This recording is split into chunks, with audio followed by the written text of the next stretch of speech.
สวัสดีทุกคนเนาะมื้อนี้สิยามกลับเป็นมื้อที่สามมื้อวานมื้อที่สองบ่ได้จักโตฟ้ามื้อสามแล้วมาลุ้นมื้อที่สามว่าสิได้จักโตเนาะ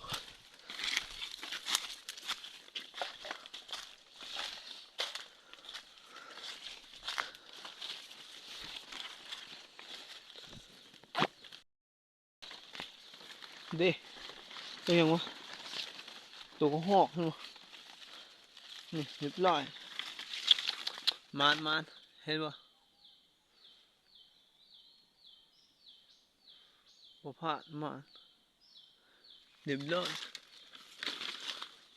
บ่ได้เนาะ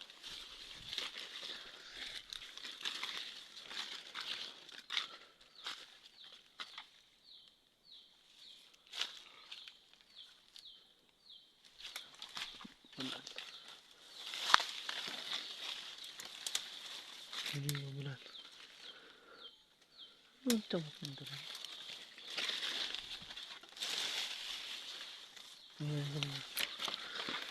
มันสิ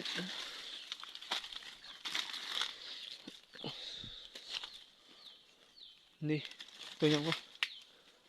หอกอีกแล้วสองตัวหอกพุ่นน่ะว้าเฮงๆนี่ไอ้ตัวข้างนี้หอกตัวหอกมันกินไม่ลงนี่ใหญ่ใช่ป่ะ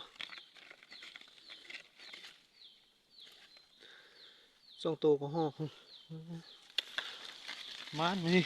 แล้วสองตัวกกที่หนึ่งเลยยังมาหอดกกที่สองกกที่หนึ่งก็ได้สองตัวก็หอกมันลุ้นนี่เนาะว่าสิได้บ่ได้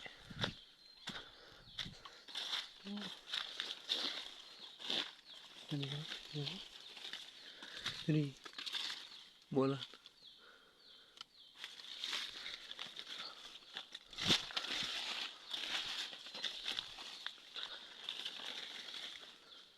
นี่ดูน้อยดูดิที่นู่นไอ้กกมันถึงนี่โอ้หายวับสิถึงบ่เนาะโอ้ถึงใส่พุ่นเนาะลืมตัวนี้บ่ถึงแสดงว่ามีหนูเนาะมีแต่กองหอกสองตัวมันถึง